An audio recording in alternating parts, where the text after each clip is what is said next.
Okay, thanks, Matt. So good afternoon, everybody. Hope you're all well. So we are in the penultimate webinar in the Your Future series, and today we're going to explore technology advancements. I'm Victoria Sprott. I'm the talent director for Robert Half. I've worked for Robert Half for 24 years, always in the recruitment capacity, both as a leader and as an actual recruiter. And I'm joined today by another expert panel. So we've got our regular, Sheryl Miller. We've got Simon Bennett, Chris Lawton, and the other regular being Matt Robinson. So I'm going to hand over to the panel for their introductions. So Sheryl. Thanks, Victoria. Yeah, and thank you guys for tuning in again, for those of you that have been on these before. So my name's Sheryl Miller. I'm an accountant, qualified with EY many years ago. I sometimes now call myself a recovering accountant. I am thinking of starting a branch of Accountants Anonymous. But the experience that I'm bringing to this session in particular, which hopefully will be quite relevant, is I've spent probably about the last 7 or 8 years in finance transformation, so leading on major change programs, which often involve quite a lot of IT change. So hopefully we'll be bringing some useful information to this webinar. That's brilliant. Thank you, Sheryl. And Simon. Yes, hello, Simon Bennett. So I am the Technology Director for Riverstone Living, which is a retirement living company. I have only been in role for just coming up to 4 months. So I was completely recruited and started my job under the current arrangements. So haven't physically met most of my employees and most of my colleagues. So quite a unique experience, I feel. Definitely. I think you'll have some really good insights to give the audience today. And Chris Lawton. Thanks, Victoria. So hi, everyone. Nice to attend my first of these series. So I'm Chris Lawton. I'm the director for Robert Half in London, Surrey and Berkshire. You may tell from my accent I didn't grow up in those parts. So originally from Bristol, where I started my Robert Half career. After 5 years there, I've moved to London. I am responsible for looking after our permanent and temporary lines of business across finance, technology, business administration, governance, risk and compliance, legal, marketing and creative. So quite a number of LOBs. So hopefully there's some skill sets on here for people that sit within those buckets. And yeah, looking forward to giving some insight and helping where possible. So yeah, thanks, Victoria. Brilliant. Thanks, Chris. And Matt. Hi everybody, I'm Matt Robinson. I manage the leadership development and corporate learning for Robert Half in our international zone, which is all of our countries outside of the US. I've been with Robert Half for almost 5 years, but in the recruitment industry for around 15 years. Normally I produce these webinars, but I'm actually going to join today as a panelist because a lot of my background, probably the last sort of 12 years, has been specifically within technology and recruitment, within business transformation and sort of product adoption and deployment. So I hope I've got some good insight for you today. Well, definitely. I think we've got a fantastic breadth of experience and expertise for you all today. So thank you. So as mentioned, today we're going to explore how technology has perhaps changed the way we approach work. We're going to cover how do you, as a job seeker or as an employee, keep up to date with the rapid changes of technology, and how has the technology perhaps changed the recruitment process.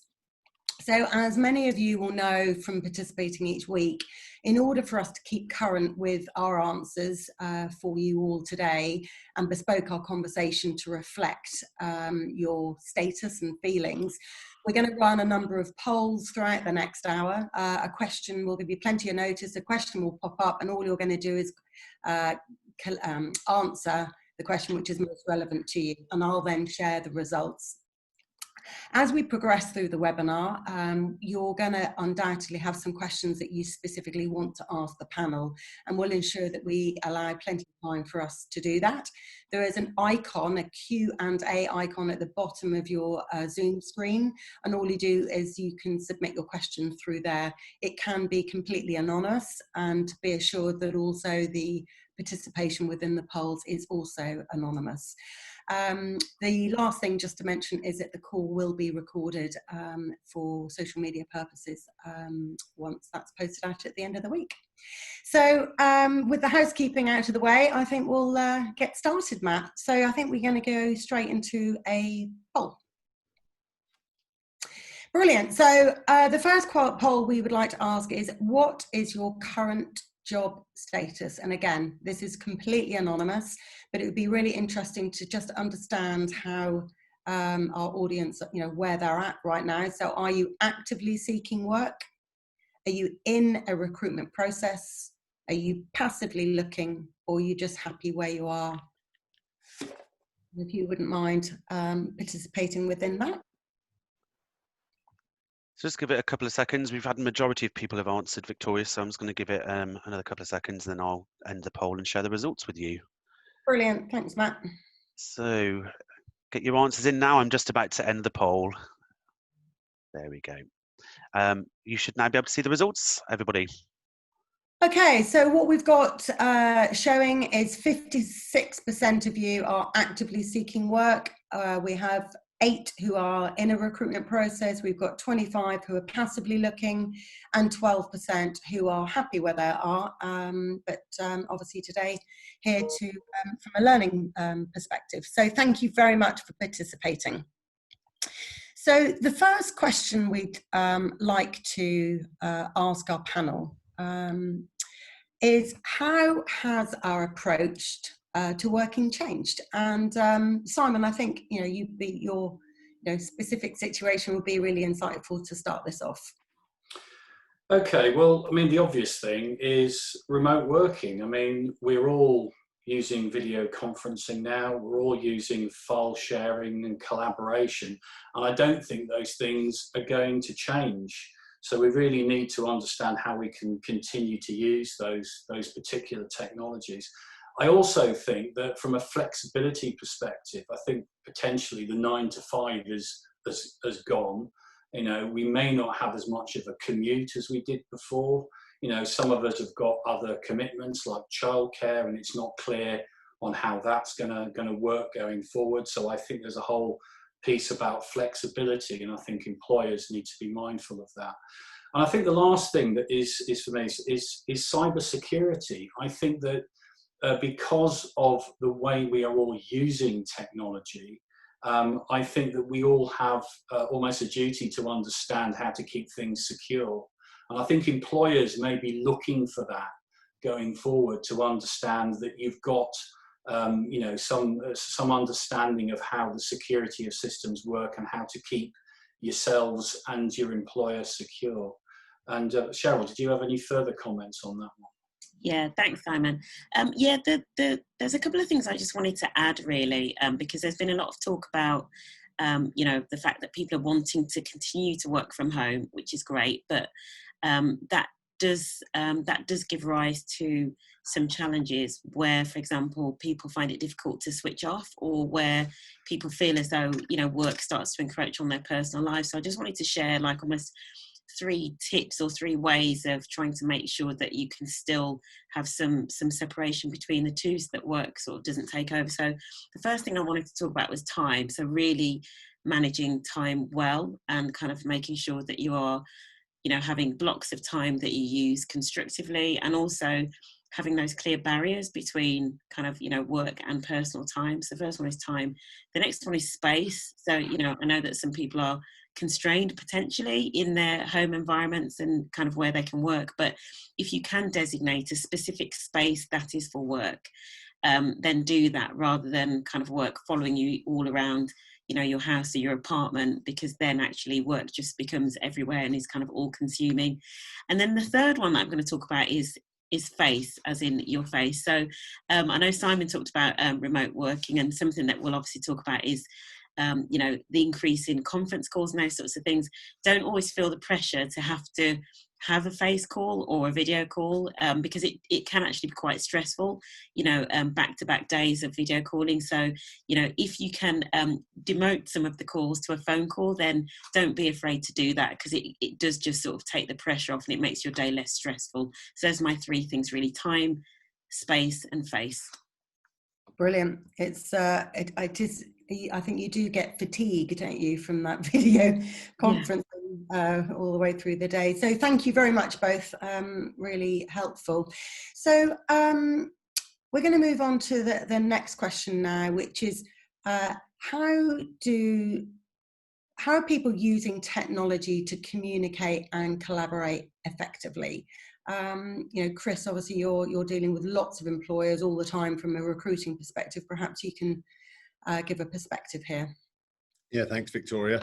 So I think the first thing I would say is tech can make things very easy and very efficient, but it's really important that you, I guess, select the right technology to suit the situation. And it's very easy to ping off a quick email or a quick WhatsApp or what have you, just to pass on information. But what I would say is it's really important to think about what you're trying to achieve in any given situation. So what I would say is things like email, text messages, WhatsApp, they are great for communicating facts. So where the detail is relatively fixed, you're confirming your attendance to a meeting, for example, or you're sending a document. That's a great way to do it through email or WhatsApp. It's very efficient. However, and I guess what I'd also say on that is it saves you getting caught up in things that distract you from the task in hand. So when it's very fixed base, you can send it on, move on to the next without the need for the fluffy discussion, if you like. However, if you want engagement and the ability to effectively collaborate with someone, influence them or negotiate, I would always use technology that allows for two-way communication, whether that be telephone, a Teams call, Skype, Zoom, whatever it may be. Collaborating is about seeking feedback and sharing ideas and wanting to build relationships, and that will allow for it if you allow a two-way conversation. Where you need to influence, it's important that where you want to provide information to transfer someone's opinion. Maybe, I don't know, you've had a job application rejected. Sending in a CV asking why you might not get the response you want, but actually picking up the phone to the recruiter or the business and trying to articulate why they may have it wrong, you're going to get a lot more impact and get more leverage. And especially when you're negotiating, a two-way conversation around a negotiation needs to be done where you give the other person the opportunity to have their say, feel involved, and give them the platform to speak. That way you are much more likely to come up with the answer that you both want, and everyone involved will feel like they're collaborating. The last thing I'd say is in relation to things like social media and our social media tech. I know there's quite a lot of people on here, for example, looking for new work, and expanding your network through technology is a great way to communicate with people. My top tip on LinkedIn would be, if you look at my LinkedIn, I've got probably, I wouldn't want to say a number, but a lot of people that I see on my LinkedIn, I think, when did I link in with them? I don't even know who that person is. I would suggest be really selective about the people that you want in your network. And when you send a LinkedIn request, don't just send a request and leave it there if they accept. Every time someone accepts a LinkedIn request that you want to engage with and you feel is a good addition to your network, follow up with an extra message, just a quick message to say, hey, thanks for linking in. The reason I wanted to link in with you was for X, Y, Z. That is going to increase your collaboration within your network effectively. Always follow up for better engagement is what I'd say. And then the last bit would be use it to effectively communicate through following up, setting reminders for yourself through the use of tech, whether that be in your diary, on your phone, or what have you. And every conversation you have or anything of importance, maybe a quick email or a quick text message or WhatsApp to say thanks, always goes a long way and is super efficient. So hope that helps. And Matt, I don't know if there's anything for you to add to that. Thanks, Chris. Yeah, I suppose really it's collaboration is the side that I want to pick up on, and I suppose really it's about what is it you're collaborating on. Is it a project? Is it a team meeting, and so forth? And really talking about the technology, there's so many tools out there that can help you to collaborate effectively. I know Microsoft Teams is probably one of the most popular choices right now, especially since the pandemic. We've seen a massive increase of most companies using Teams, but it's not just about video calls. You know, you can create groups of people who are working together on projects. You know, you can access files and file share in relation to that project. You can brainstorm ideas. You can have sort of breakout groups or what they're called channels within Teams. And the other thing about MS Teams and why I talk about it is that it integrates really well with other technology, such as things like Microsoft Whiteboard, which allows you to share or write down those ideas. Or even, I don't know if anyone's heard of Klaxoon, which is something that I've been very interested in recently, which is they've partnered with Microsoft. It really enhances the Microsoft Teams experience by providing brainstorming solutions, surveys, quizzes, voting, polling, and it helps to keep a team engaged and focused, and it really fosters smart teamwork. So using that sort of technology, I think, is definitely going to help with collaboration. I mean, there are others out there with similar items. However, Teams really does seem to lead the way, and it is constantly evolving with new features coming every sort of 3 to 6 months. So yeah, that's all from me, Victoria. Brilliant, thanks. Thank you both. Okay, so moving on to our next question. So what are the technologies that we're now seeing as a necessity and commonplace for businesses, and what do we expect to see in businesses in the coming year and beyond? Perhaps Sheryl, you can take this one. Sure. I was thinking about this, and certainly when I reflected on a lot of the transformation programs I've worked on and led, something that is becoming more commonplace, obviously, is kind of cloud-based accounting, cloud-based back office. And what I mean by that is not necessarily that things are stored in the cloud, but actually that it drives standard processes, standard ways of working. So that's becoming more commonplace. But then moving into kind of like the newer technologies, I think data modeling, so things around how can we control our costs, how can we forecast and understand what's happening in the market, is going to become increasingly a priority for companies. So for any of my finance colleagues out there, they may have come across tools like Anaplan and other cloud-based planning software and solutions. So things that help businesses model the future in a way that, you don't need a big IT department to do it for you. Actually, the accountants can use that software and model the future. I think that those are going to kind of be increasingly become sort of commonplace. And then obviously finally the newer kind of sexier stuff obviously is the RPA, so the robotic process automation, and the AI. So how can we mine data and mine quite rich sources of data that perhaps are kind of quite complex in the nature of them, but they help us understand the environment that we're in and understand the future. I think the thing that I would say is, just as finance, we need to kind of not be afraid of those technologies and kind of work with, but certainly something around standardization of process and being efficient, those things absolutely are going to be key, and there is a saying about finance as an app coming out. So everything that's very kind of transactional and low level, ultimately you can see most of that being done in an app rather than having to have, kind of armies of, whether it be offshore teams or kind of onshore. So that's why, and obviously we'll get into it, we need to talk about, well, what are the skills that we will need as kind of qualified professionals to then work with the technology. Simon, did you want to add anything to that? I mean, all I would add to that is I think there is going to be a growth in things like augmented and virtual reality. And I think that's going to become more commonplace. I mean, I come from the commercial property sector, and you're starting to see quite a bit of augmented reality when you're looking at like how a building may look like once it's been completed, or even in the facilities management sector where an engineer may look at a boiler and he through some lenses would be able to see instructions on how to repair the boiler and which bits to do first. And I think that is going to really start coming through over the next couple of years.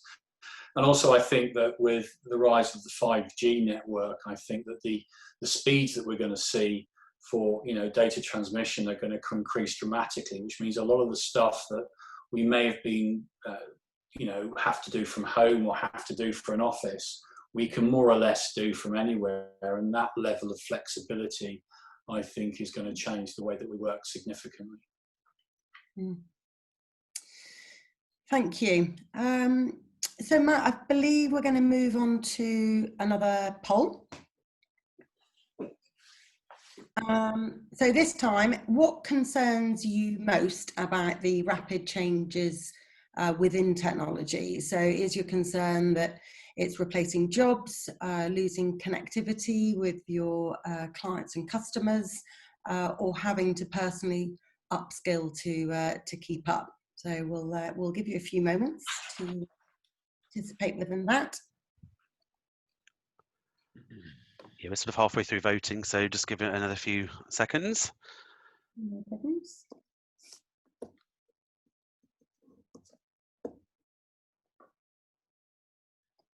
Okay, we're coming to the end of the poll, so last 5 seconds before I close. Like countdown. It is like countdown. Okay, I'm just going to end the poll now, and you should be seeing the results now, Victoria.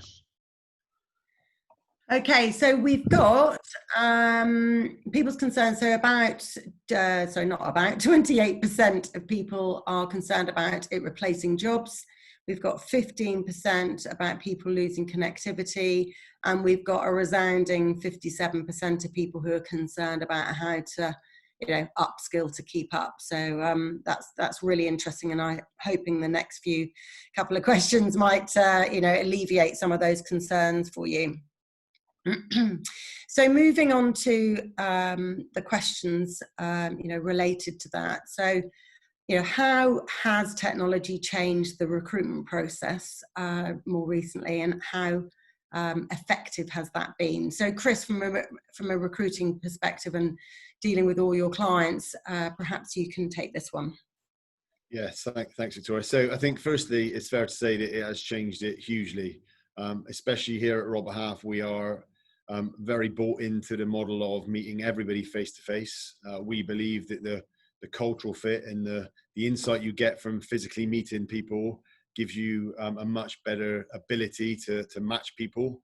It gives you a much better understanding of what people's wants and needs are. So it's had a massive impact, and it's clearly diluted the personal connection.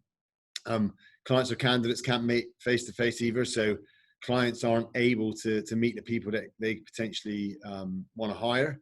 And I guess as you lose the personal interaction, clients are maybe demanding more and need more information than they would normally need. What we found in the past, from my personal experience, is a lot of times people are selected on their cultural fit. It would in tech maybe slightly different, because I know there are a lot of technologies that are very specific, and if you haven't got that skill set, you won't get a job. But as a broad statement, cultural fit plays a massive part, and that's clearly been diluted. You get a different insight from meeting someone virtually. I've met a lot of people on Skype, and then I've met them in person, and it's been very different. So clients are having to make decisions at the moment based purely on a virtual process. And Simon, I know, went through that whole process himself as a candidate, so can give some insight from a candidate perspective. But it's a completely new way of working, and I'm pretty sure before the pandemic, I couldn't think of any client that would have hired someone without meeting them face to face. So it's definitely changed things. It's made things quicker. Clients are a lot more accessible whilst they're working at home and they're not in meetings, they're not talking to colleagues. We are finding that we're able to get hold of clients easier, and it's easier and they're more accessible for interviews. So that has absolutely been one good side. Clients are feeding back that they get a good insight into a person through the virtual world, because you are normally sat at home. So you do get a feel of maybe the way that someone lives by their background or the way they've sort of showed up to the meet. So that's been quite interesting. The thing that we haven't seen and what we're unable to measure yet is what impact has the virtual process had, or technology had, on I guess the success rate of people passing probation, or candidates making decisions and staying in roles longer. And that's going to be something we see over a longer period of time as we sort of come back through Q3 and Q4. That's probably where we're gonna sort of be able to know what sort of impact it's had. But in the main, it's definitely faster. It's definitely more efficient. We've had some great success, but we've had to adapt quickly. So it'd be good to hear from Simon from a candidate perspective on what he's experienced. Yeah, so my experience was very good. I mean, just going back to your point there, Chris, about the process being quicker, but I think is actually that you end up going through more interviews. So I did 2 video interviews with Robert Half, and then I did another 3 with the recruiter. So I think you have to be prepared to be doing more of these. And also I think particularly at a more senior level, you absolutely have to be prepared to do some sort of presentation as well to kind of showcase your skills, and that's something you need to be mindful of. I think overall the process was very good, and I found it very positive, and I learned a lot about the company from going through it. And I think it's quite good that you don't have to worry about getting all flustered on the tube or the train, or turning up late, or worrying about where the address is. I mean, that does help massively. But I do agree with Chris, is that the culture thing can be a bit of a challenge, because that kind of goes both ways. And not being able to find out exactly what the culture of the business is like from a couple of video calls potentially could be a bit of a challenge on whether it's the right company for you longer term.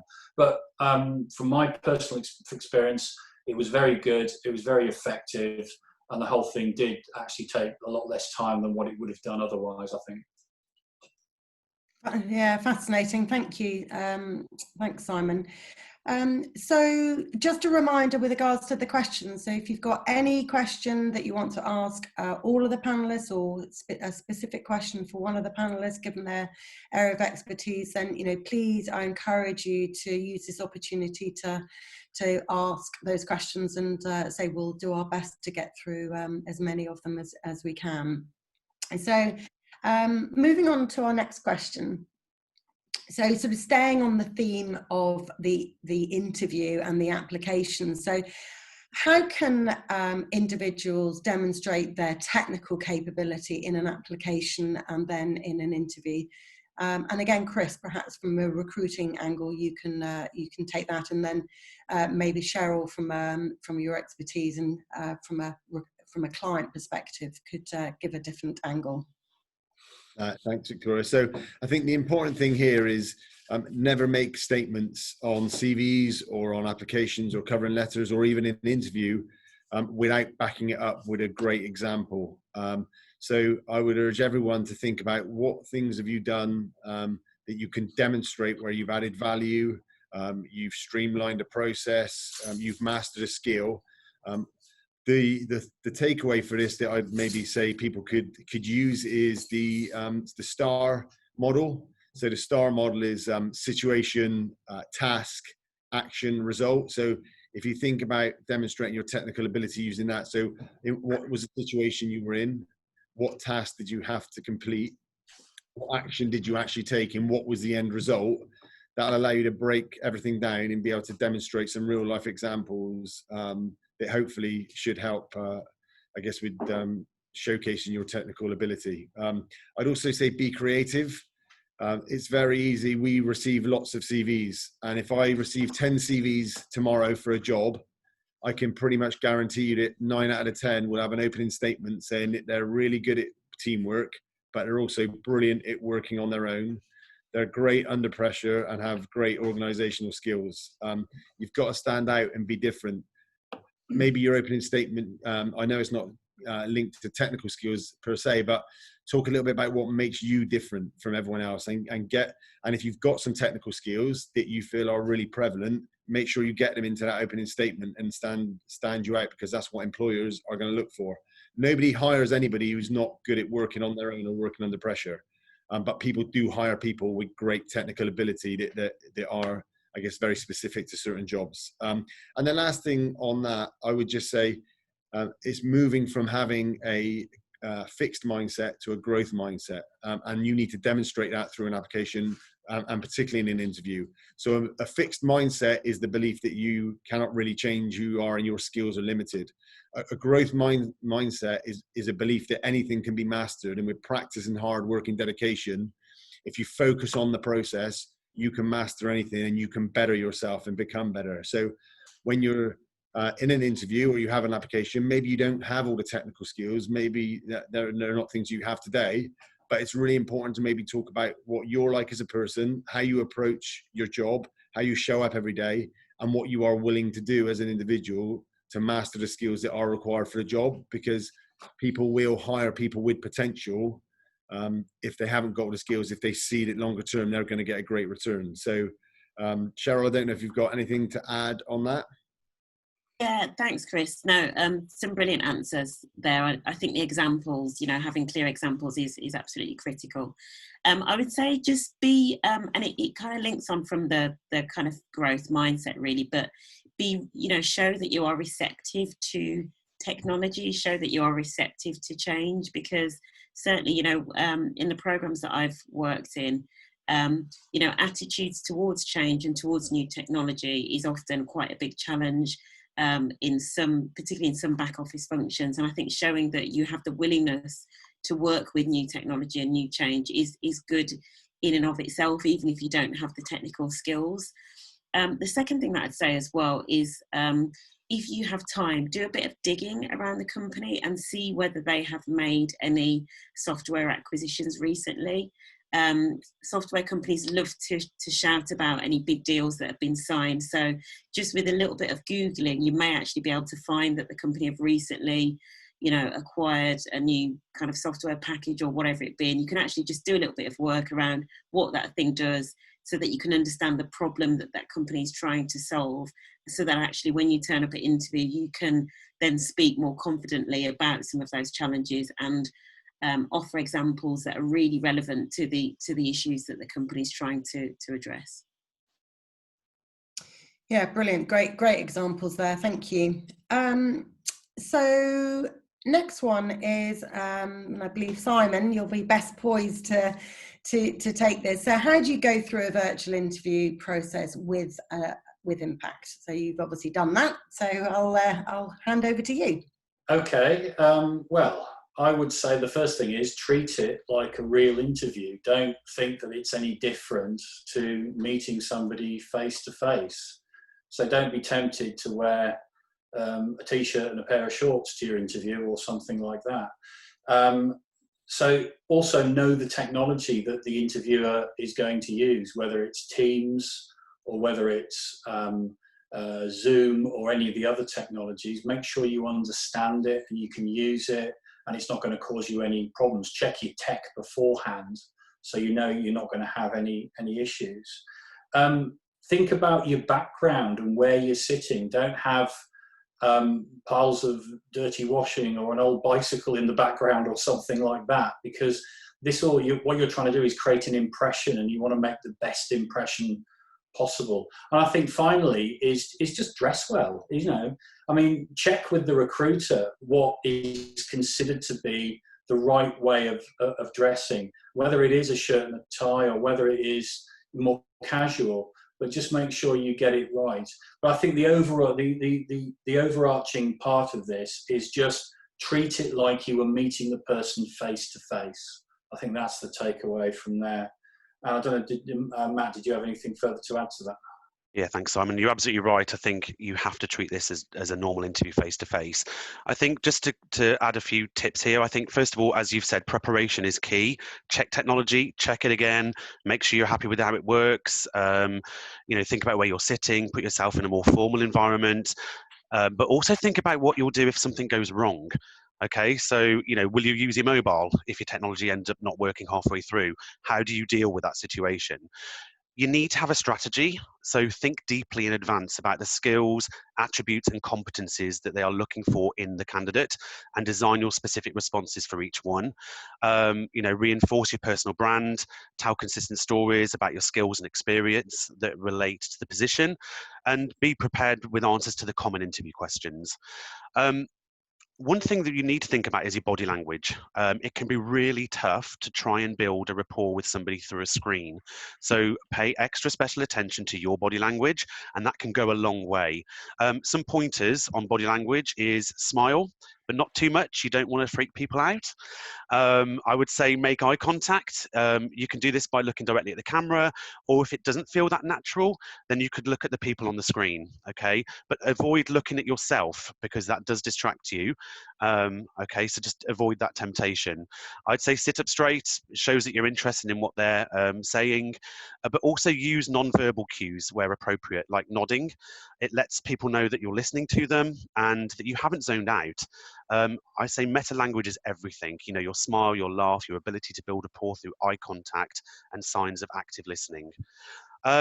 last couple of tips, it's a good idea to prepare that list of questions you'd like to ask, obviously beforehand, but don't be afraid to go off script if something draws your attention that they're saying. And make a connection and be yourself. It's not easy to connect virtually with everyone, but it's a crucial part of the interview, and you want them to remember you. So tell a personal story or share perhaps a common interest. That's going to help you stand apart from others. But final tip, don't be late for any calls. Get on there early. If you're late, it's going to show you're unreliable. Don't be too casual. This is not a Friday night Zoom call with your friends. It's a formal interview, so treat it as that. So you're not commuting to the interview, you haven't got the excuse about public transport. There you go. Brilliant, thank you both. We mentioned AI earlier. So the next question we're going to ask is, how does, if you could move it on, Matt, when you get a second, thank you. So how does AI impact the job market and also the recruitment process? So we've touched on it a bit, but again, perhaps Simon, you could expand on what we discussed earlier. Yeah, so I think that artificial intelligence is really starting to be used more and more in the recruitment process. And I think this is because with the lack of face-to-face, there's a lot more reliance on getting the CV right, and also making sure that your online presence is on point as well. So I think the first thing is, when you're applying for a job, don't just send out a standard CV that you'd send out for any job. Make sure that your CV is matched to the job advert or the job description. Look at the keywords that the employer or the recruiter is using. And don't be tempted to just stuff your CV full of keywords on thinking that some sort of AI engine is going to pick it out. Because if it is selected, it is going to be looked at by a real human. So, make sure that you write in clear English, but also make sure that you have got those keywords in place. And also your online presence. Just make sure your LinkedIn profile matches what you're putting on your CV. Now, I came across a website that I used when I was looking for a role, and it's called jobscan.co. And apparently just .co, not .co.uk. And apparently this site will assess your CV against a job advert, and it will also assess your LinkedIn profile against a job advert. I'm not clear on whether it's a paid-for service or whether it's free. I think elements of it are free. And of course, there'll be probably other sites that do a very similar thing.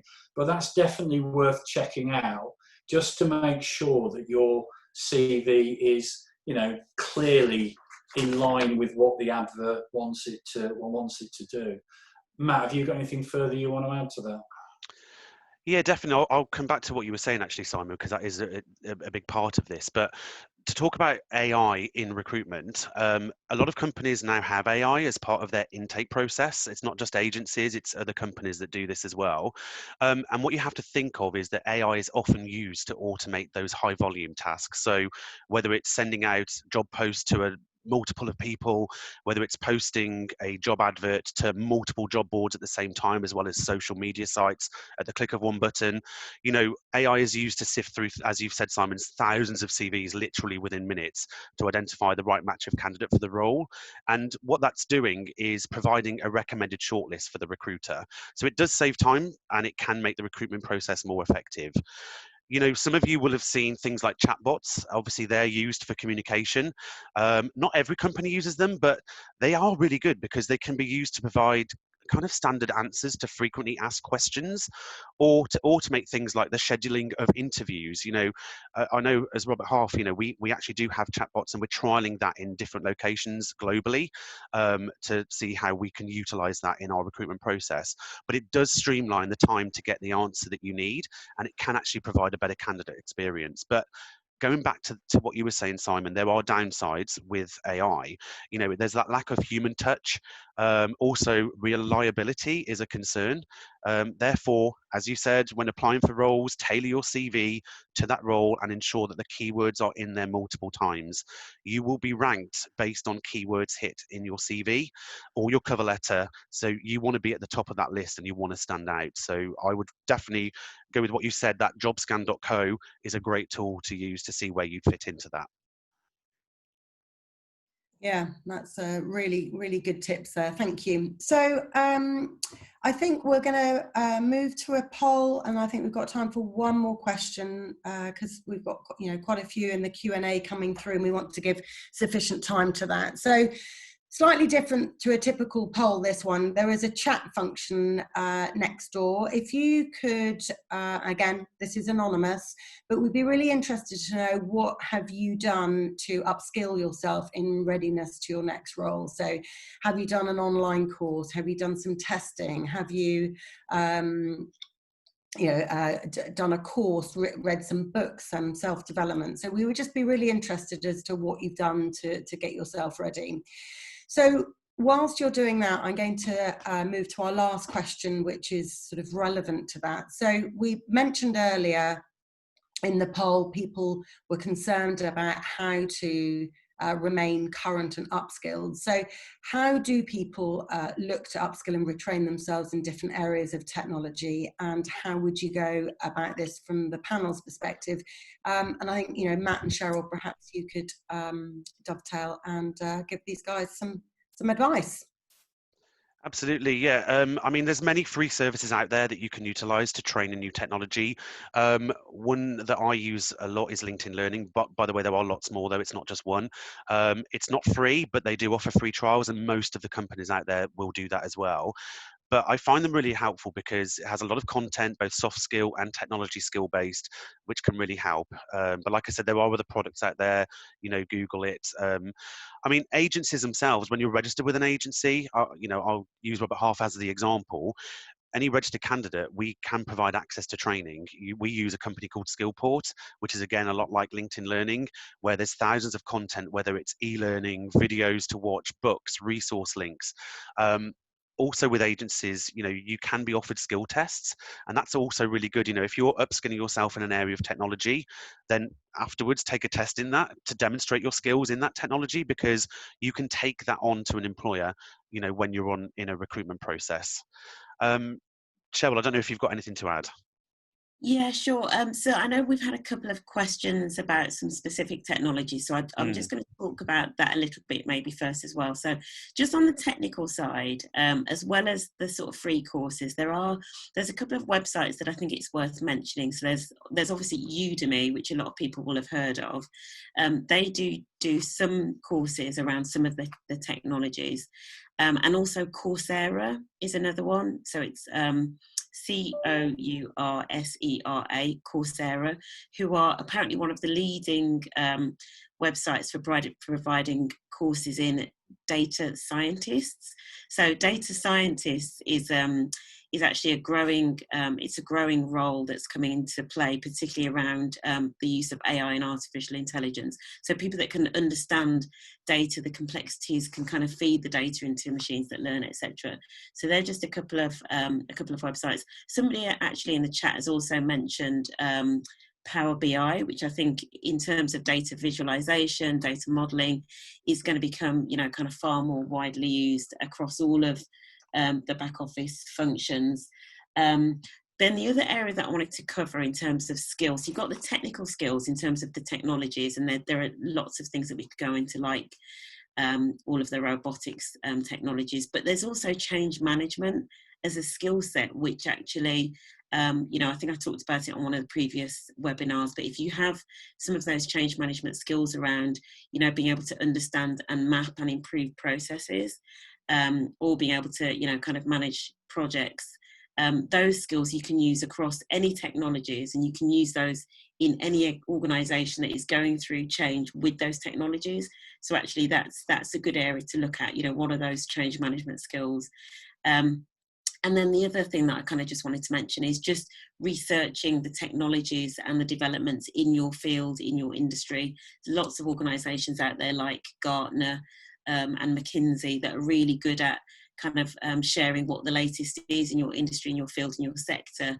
And actually then by knowing kind of what the trends are and what's happening, you can think about, okay, well, actually, how can I grow and develop in this space in a way that really kind of taps into what I love doing and also taps into what businesses need in my sector. So that would be my advice. We could talk forever about different technologies, so I'm kind of just trying to keep it general. Brilliant, thanks, Sheryl. So I'm going to hand over to Matt, actually, who I believe is very busily getting some questions together for the panel. So I'll hand over to you.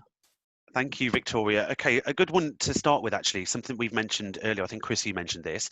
To what extent are text and WhatsApp messaging regarded as acceptable tools for external business communication? And, you know, has it changed because of lockdown? Thanks, Matt. So, yeah, I think it's definitely not the the technology of choice, I would suggest, in normal terms. I mean, email is obviously a lot more efficient, remains more professional. What we are seeing across the board is people being more open to the use of WhatsApp or text message for very brief conversation or very factual information, like a yes, I'll be there, this is where your meeting is, etc., etc. So I think I've seen some of the comments about mixing personal and business on one phone. Yeah, I think there is a danger if you're in too many WhatsApp groups that you could sort of put the wrong thing in the wrong one. So I would urge against getting involved in any WhatsApp conversation with anyone you don't know. Internally, from a business perspective, if you've got colleagues you've got good relationships with, I'd say that's fine. I would always confirm with someone that they are happy to use that form of technology before just assuming. I think it can maybe come across as unprofessional if I'm reaching out to someone I don't know via WhatsApp. That might dilute my brand. So I would make sure that you know your audience, you know their preferences, and select the technology based on the preferences of the people you're engaging with.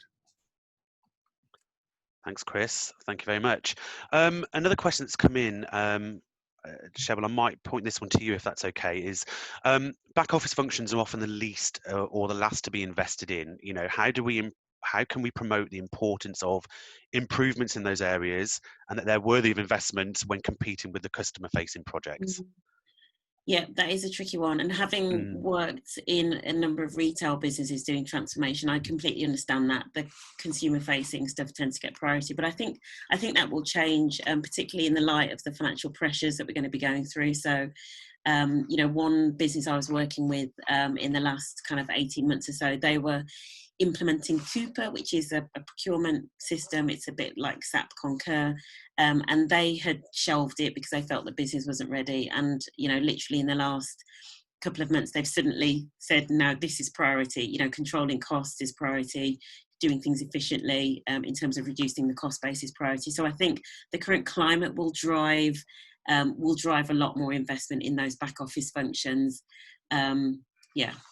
Yeah, I think it's just kind of wait and see. But I think a lot of organisations will be jumping on that now. Excellent. And has anybody else got anything to add to that, or can I move on to the next question? I think I'll move on. Okay, so where are we? Okay. For those using an online portal for recruitment, what advice could you give? And Chris, I think I'm going to push that one to you, if that's okay. Yeah, so online portals, interesting subject. First of all, what I'd say is if you have any of your own personal documentation, like your CV on generic portals, I'd be careful with that. It's very easy to pull off your information as a recruiter and then start diluting your brand, sending your details out without your knowledge. That can be difficult, and people can get spammed with your information. So I'd be very careful about where I distribute my CV. I would be a lot more selective about where I apply online. I would also say where you are using a portal, do a follow-up and engage with the agent or the company. So if you're applying for a job and you've applied on an application, try and find a contact number or a name of someone even via LinkedIn, and just try and be a little bit proactive. Not to the point where you probably become a menace, but I think you've got to show that you're going the extra mile and you're being proactive to get yourself in front of people. So I'd absolutely say be proactive and follow up on any portal application you make.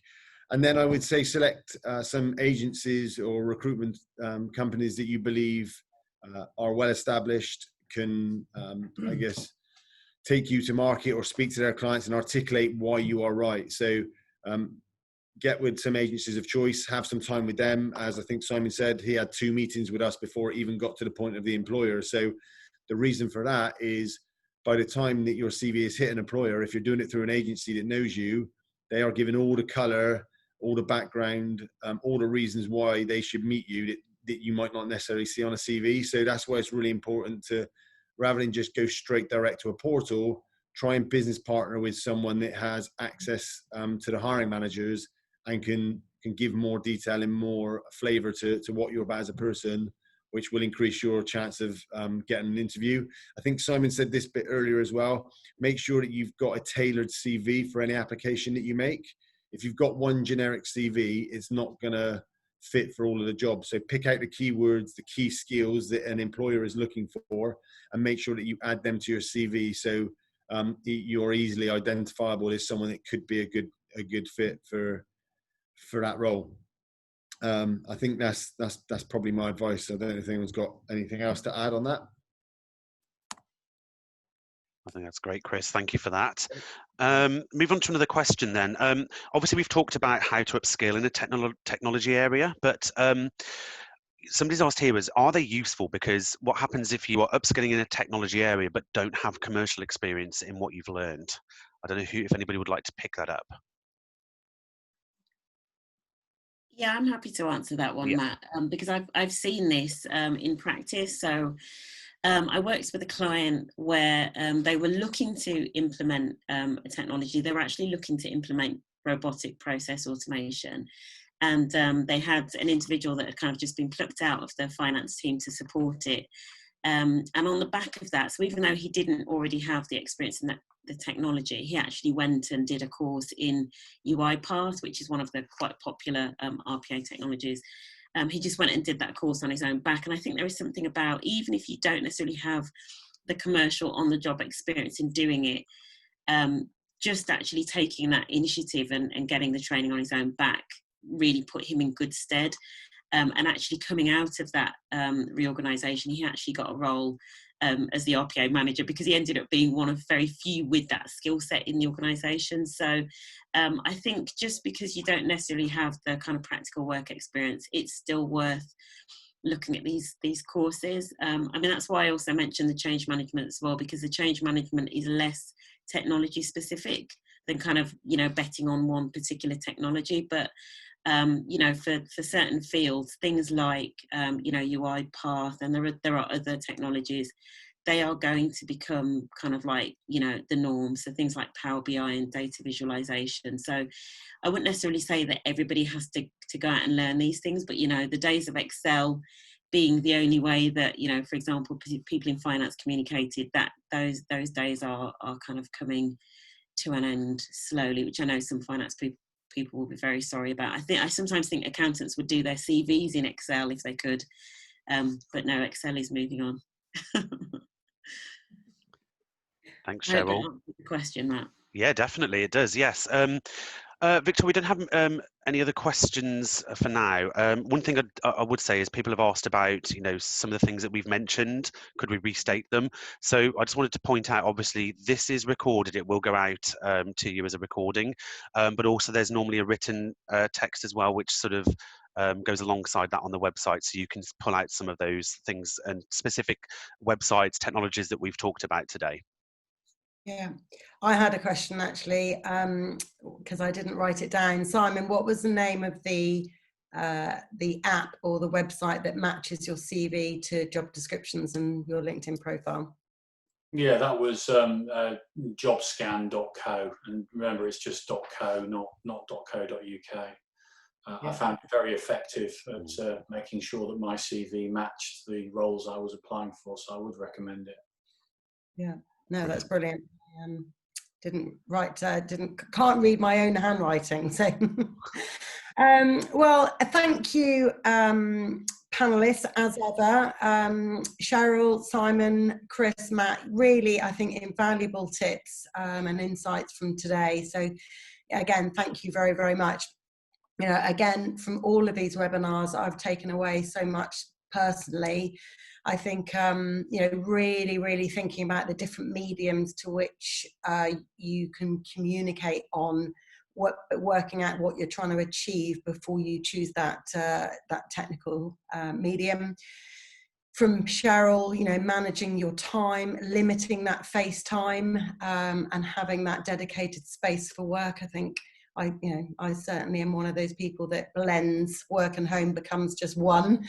So that's a good takeaway. And having that fixed mindset versus a growth mindset. And I think it's a really valid point, given the complexities of businesses now. We're going to need people who have an open-mindedness. So I think that's really, really relevant. You know, keywords in CVs and all job applications, I think, is an absolute necessity. And as Simon said, the jobscan.co or equivalent, I think, will be really, really good tools for you to, you know, ensure that your CV and your LinkedIn profile stand out from the crowd. So thank you very much, audience, for participating with us again today. Last week is the last Wednesday webinar, so we're all going to be very, very sad. It's a critical one. It's the end of the process. It's the interview and the selection. We've got yet another really great panel of experts. They're going to be really insightful for anyone who is, you know, there was 57% who are looking to move. I think there was 9% from memory who are in a process. So we really, and for the others, you know, at some stage in the future, we're all going to move jobs. So hopefully it will be relevant to yourselves and your friends and colleagues. So we really hope you can join us again next week, same time, next Wednesday between 12 and 1. And we're going to give you 2 minutes back of your day. But thank you all very, very much, and see you next Wednesday. Thank you. Thanks, everyone. Thank you.